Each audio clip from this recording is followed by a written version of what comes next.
Oke, jadi ini ya, kita hari ini akan membahas tentang attitude dan versus skill, yang mana yang lebih penting. Eh, aku rasa seperti biasa sih, ini mungkin cuma setengah jam aja, setengah jam lebih gitu ya. Terus nanti selebihnya kita bisa eh, ngobrol aja, tanya jawab, bincang-bincang gitu ya. Kalau misalnya ada mau ditanyakan, silakan. Oke, bentar, slide-nya nih nggak jalan. Oke, ini perkenalan. Aku rasa mungkin aku udah nggak usah kenalin diri lagi. Ini kan Mbak Ole udah beberapa kali udah ini ya, udah hadir. Oke, kalau ngomong tentang attitude sama skill, mana sih yang lebih penting? Nah, skill itu bisa mengantarkan kita berhasil menembus gerbang industri. Kita belajar capek-capek, kita ngumpulin ilmu, masa menuntut ilmu di sekolah kayak di kuliahan gitu ya. Itu semuanya itu kita lakukan akhirnya sampai kita berhasil menembus di gerbang industri. Tapi cuma attitude yang baik yang bisa membuat kita bertahan di dalam industri animasi. Artinya skill yang bagus itu, portfolio yang bagus itu cukup buat mengantarkan kita di depan. Maksudnya sampai ke pintu gerbang terus masuk gitu loh. Masuk ke industri animasi, nembus. Nah begitu kita berhasil nembus, masuk ke dalamnya, itu hard skill itu tetap diperlukan, tetap ini ya, kan pekerjaan-pekerjaannya tetap membutuhkan hard skill ya untuk mengerjakannya ya. Bisa software apa, terus software ini itu ada teknik-teknik apa yang harus dikuasai, dimengerti, dipahami gitu ya. Cuma ada beberapa hal, maksudnya ada banyak hal sih, bukan beberapa, tapi ada banyak hal eh, yang nggak berhubungan sama hard skill, soft skill lebih tepatnya, kayak komunikasi, terus tektokan sama supervisor gitu ya, inisiatif bertanya, terus apa terbuka untuk masukan, terbuka untuk feedback. Jadi kalau misalnya karya kita dikritik, kita tuh nggak baper gitu ya, tapi kita bisa terbuka buat koreksi. Nah, yang kayak gitu-gitu tuh yang ini, yang apa, yang penting buat bisa kita punya juga gitu loh, selain hard skill, soft skill gitu ya. Eh, nah ini beberapa kecenderungan yang aku juga ada gitu loh. Aku juga pernah ada dan aku tuh masih belajar juga gitu. Ya sampai sekarang pun aku masih belajar bahkan. Attitude apa saja yang dapat menjadi penghambat dalam produktivitas pekerjaan? Nah biasanya yang menghalangi seseorang untuk maju begitu dia udah sampai di industri itu bukan lagi soal hard skill, tapi attitude-nya, gimana dia sama supervisornya, sikapnya sama supervisor, kalau terima kerjaan itu gimana responnya, terus gimana cara dia berkomunikasi kerja sama timnya, apakah dia ini maunya kerja sendirian, apakah dia ini tuh bisa terbuka untuk kolaborasi, untuk teamwork gitu ya. Nah yang kayak gitu-gitu tuh biasa baru kelihatan pas di industri kayak gitu. Uh, nah beberapa attitude yang bisa menjadi penghambat dalam produktivitas pekerjaan gitu ya. Jadi kalau attitude ini itu nggak diberesin, bisa menghalangi kinerja seluruh tim malahan. Nah sampai sampai tingkat yang level yang gawat itu seperti itu. Maksudnya satu orang yang nggak perform itu bisa menghambat, menyeret satu tim kena juga gitu ya. Dan itu bisa terjadi gitu. Nah biasanya yang lumrah terjadi itu ini, ego seorang artis. Nah, artis itu kan kita kan biasa kan punya egonya tuh ini ya, masing-masing tuh punya ego. Kita bisa menghasilkan karya seperti ini misalnya, kita bisa menghasilkan ini. Nah, terus kita tuh disuruh bikin ini oleh klien, oleh supervisor. Nah, itu kan kita mau nggak mau tuh mesti ini ya, mesti beradaptasi sama sama kemauan klien, yang kemauan supervisor. Jadi bukan lagi apa yang menurut kita baik, bukan lagi menurut kita doang yang bagus gitu, tapi kira-kira apa yang dibutuhkan sama klien yang bisa eh, melayani kebutuhan dia gitu loh, yang kira-kira bisa memenuhi kebutuhan dia gitu kan. Karena kan yang punya project kan kliennya, yang punya project itu mereka. Jadi mereka yang membayar, mereka yang memakai jasa kita. Nah kita itu mesti benar-benar paham kebutuhannya eh, apa sih yang dia mau, apa sih yang dia butuh, apa sih yang jadi kesulitan dia, gimana sih kita bisa bisa apa ya, gimana sih kita bisa kasih solusi gitu loh. Jadi kita bukan cuma kayak ketemu problemnya apa, tapi juga kita bisa kasih solusi buat mereka gitu. Nah Aku tahu kalau soal attitude itu ya, itu buat beberapa orang atau mungkin buat banyak orang itu butuh waktu buat belajar. Bukan berarti pas kita udah ada di dunia kerja, terus mungkin hal-hal seperti ini masih ada, bukan berarti itu hal yang jelek, enggak. Tapi memang harus belajar belajar gitu loh. Gimana caranya kita bisa menyesuaikan diri di industri. Itu semua orang juga kayak gitu. Sama aku juga dulu kayak gitu. Dulu aku bagus di kelas, tapi begitu masuk ke industri, wah itu benar-benar dihajar habis-habisan waktu itu ya. Benar-benar ditempa habis-habisan di industri dah waktu itu dah. Terus yang kedua, nah menunda-nunda kerjaan. Nah kecenderungan seperti ini ada. Maksudnya apa? Maksudnya kayak mungkin kalau di perkuliahan itu kita tuh masih ini ya, project-project itu masih project yang sifatnya akademis mungkin ya, yang nggak berhubungan sama kayak kita dibayar gitu. Kan kalau di perkuliahan kan kita membayar gitu ya, kita menuntut ilmu. Nah kadang-kadang pressure-nya tuh beda tuh, pressure tekanannya tuh beda. Kalau di industri sedangkan kita tuh yang dibayar, kita yang dituntut untuk menyelesaikan pekerjaan kita. Nah itu pasti gap itu tuh ada dan penyesuaian itu pasti ada gitu loh. Nah mungkin yang tadi yang kita bisa lebih santai, pas di industri itu kayak, wah kita tuh benar-benar mesti ada timeline yang mesti dituruti gitu. Apa, ada timeline yang harus kita hormati gitu ya. Jadi kalau kita tunda, kita ya kayak kita nunda-nunda, nanti deh. Lama-lama nanti malah jadi keseret semuanya, timelinenya, terus berimbas ke satu tim kena. Nah itu akhirnya itu bisa jadi masalah gitu ya. Jadi kita tuh bisa membiasakan diri belajar gitu ya. Ini semua yang aku share di sini ini aku juga masih belajar. Kalau ada hal yang bisa kita lakuin sekarang, itu sebaiknya tuh kita lakuin sekarang gitu, langsung. Terus yang ketiga malas. Nah, malas itu kayak aku kemarin ada share di grup ya, malas itu ada yang malas yang kayak udah kita betul benar-benar malas yang nggak mau ngapa-ngapain itu ada gitu ya. Sampai malas yang kayak gitu tuh ada. Malas yang kayak kita kerjaannya tuh lamban, pelan. Itu kayak apa kayak slow, diminta progresnya tuh telat terus, ngasihnya itu juga ada. Atau malas yang kelihatan sibuk, nah itu juga ada juga. Maksudnya kayak bersembunyi di balik kesibukan, di balik di balik kerjaan-kerjaan yang belum tentu produktif, tapi kelihatan sibuk. Jadi seolah-olah kayak hamster lagi lari. Dia tuh sibuk lari, rodanya puternya kencang, cepet gitu ya. Tapi dia tuh cuma lari di tempat doang kan kalau hamster gitu ya. Nah kurang lebih kayak gitu. Aku juga pernah mengalami ini dan sama. Sampai sekarang pun aku masih belajar buat mengatasi ini gitu loh. Malasnya mungkin ada hal-hal yang kita itu nggak sadar gitu ya. Oh ternyata di hal ini itu kita malas gitu. Terus kalau misalnya kita udah tahu ada di area tertentu itu ada aspek malasnya, itu kita tuh mesti cari tahu kenapa kita malas di sini, apa yang terjadi, kenapa, apa yang bikin kita enggan melakukan ini gitu loh. Apakah biasanya kita diremehkan atau nggak dianggap, jadi kita bisa malas, malas udah ngapain juga gitu kan, bisa juga itu terjadi. Jadi kalau kita tahu di satu area kita malas, itu kita cari tahu kenapa, why gitu, why kita malas di area ini itu kenapa gitu ya.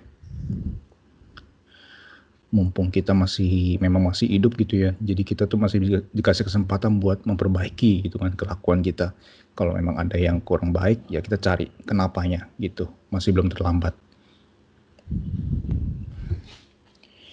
Terus attitude menyalah-nyalakan orang lain, victim mentality. Nah ini juga bisa menghalangi produktivitas. Jadi daripada bertanggung jawab sama apa yang kita lakukan, maksudnya ada kesalahan terus pokoknya ada sesuatu yang salah, itu daripada kita cepat-cepat ambil tanggung jawab di situ, tapi lebih nyalain orang lain. Oh gara-gara ini telat ngasih, gara-gara ini, itu bisa terjadi juga gitu loh. Nah kita mesti hati-hati juga. Jadi belajar untuk bisa bertanggung jawab daripada kita itu punya mentalitas korban yang nyalain, pokoknya semua disalahin kecuali kita tuh nggak salah, yang lain ini salah gitu. Nah jadi kalau misalnya ada satu kejadian yang mungkin perlu introspeksi diri, kita tuh perlu berhenti sebentar dan kita tuh perlu introspeksi diri. Kenapa ini terjadi? Gitu. Apakah ada bagian dari aku yang bisa aku lakukan? Apakah ada tanggung jawab yang aku nggak lakukan sampai jadi kayak gini gitu loh. Ya.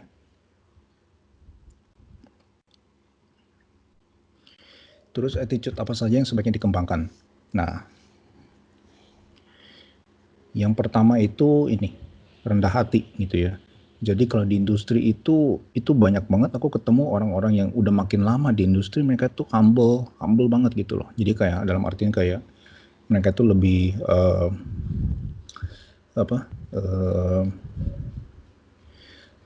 terbuka buat ngenolong lah atau terbuka buat dikasih masukan gitu ya, buat menerima pendapat.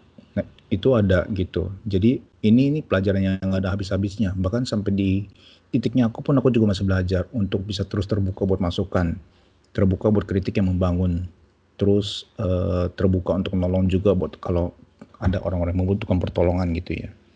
Nah ini aku juga masih belajar gitu untuk belajar stay humble, jangan sampai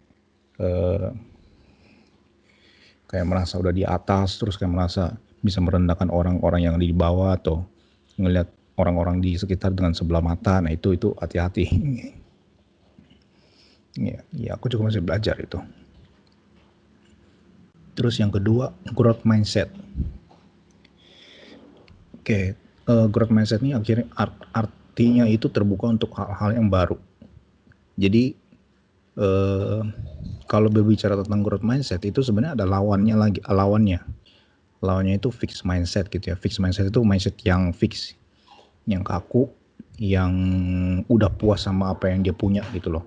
Jadi dia merasa udah puas sama talenta yang dia punya, bakat yang dia punya, dia merasa ini udah cukup. Maksudnya kalau ya gue begini gitu loh. Nah, ada mindset satu lagi namanya growth mindset. Nah, ini mindset yang biarpun kita udah sampai ke titik yang mungkin kita udah banyak ilmu, udah banyak skill gitu ya, tapi kita tetap bisa terbuka, kita bisa tetap terus terbuka buat hal-hal yang baru gitu loh. Kita terus bisa belajar sama orang-orang yang entah itu ada di bawahnya kita mungkin, teman-temannya kita, atau ya pastinya kita bisa belajar dari orang-orang yang memang udah di atas kita gitu ya. Tapi nggak tertutup kemungkinan kita juga bisa belajar dari orang-orang yang di bawahnya kita. Ya, mungkin kita punya nanti suatu hari bisa dipercayakan anak buah, atau kita bisa belajar dari orang-orang yang mungkin dari segi status sosial itu yang lebih rendah gitu kan. Tapi ya kita tuh bisa belajar banyak dari mereka. Maksudnya kita tuh selalu bisa belajar dari mana-mana gitu loh. Nggak tertutup dan nggak terbatas gitu ya. Asal kita tuh terus terbuka pikirannya buat terus belajar. Ya. Belajar dan terus bertumbuh juga. Maksudnya apa yang kita pelajari itu kita tahu aku tuh terus bisa bertumbuh. Jadi aku tuh nggak cuma bisa sampai stop di sini aja, tapi bisa terus bertumbuh dan berkembang gitu ya. Nah kayak gitu. Terus listening skill. Listening skill ini maksudnya kayak kita itu kalau mungkin dikasih briefing atau kita dengar si klien cerita, nah itu kita tuh mesti belajar bisa menyimak gitu loh.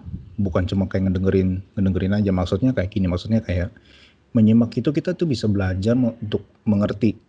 Terus bisa belajar untuk dengerin hal-hal yang enggak diucapkan, tapi ada gitu loh.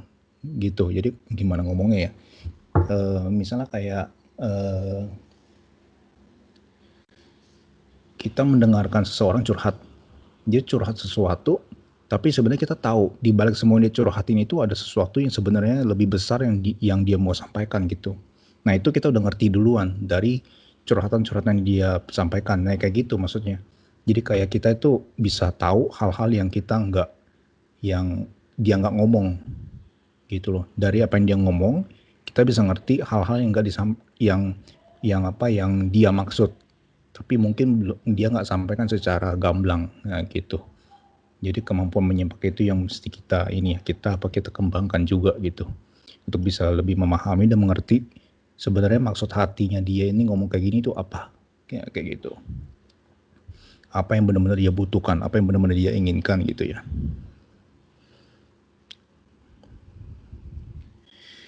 Terus team player. Kalau kalau pernah dengar tim itu kan akronimnya kan ini ya, Together Everyone Achieve More gitu. Jadi yang namanya project itu kan pasti kan biasanya tuh projectnya nggak kecil gitu ya. Yang namanya project itu sesuatu yang besar. Nah kalau untuk mengerjakan sesuatu yang besar itu pasti nggak mungkin cukup satu orang doang yang ngerjain. Pasti masih ada butuh beberapa orang ngerjain project itu gitu loh. Jadi makanya yang penting banget supaya kita itu bisa punya uh, mentalitas sebagai seseorang pemain tim.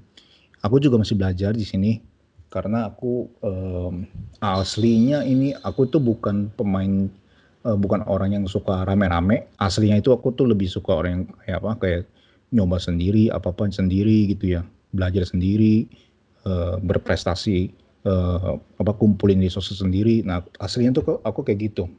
Nah, sampai tahap sekarang ini makin kesini tuh kok makin menyadari nggak bisa.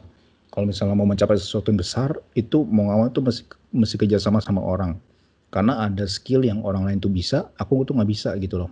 Tapi ada skill yang orang lain nggak bisa dan aku bisa. Nah itu kita bisa combine, kita bisa saling kerjasama, kolaborasi supaya kita bisa sinergi gitu ya. Kita bisa menghasilkan sesuatu yang lebih besar gitu, mengerjakan sesuatu yang lebih besar lah dengan bekerja sama dengan sebagai suatu tim.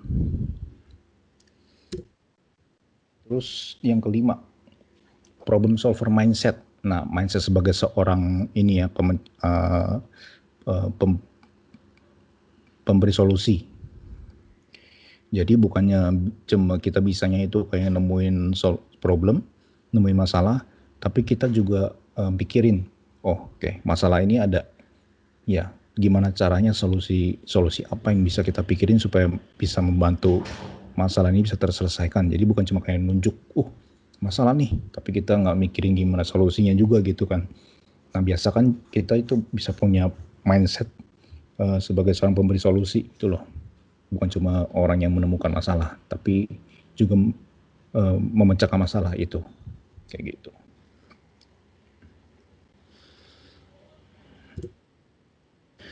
Terus profesionalisme. Nah, profesionalisme ini poin yang keenam ini masukan dari seseorang yang waktu itu komen di kolom blognya Dapur ya, waktu aku post tentang artikel attitude ini ya.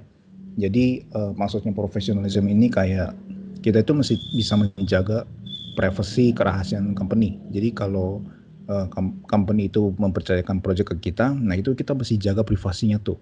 File-filenya tuh kita jaga, jangan sampai kita ambil terus kita sebarluaskan, tapi kita benar-benar keep filenya itu ya udah buat kerjaan kita aja, buat supaya kita bisa ngebantu menyelesaikan pekerjaan si perusahaan gitu.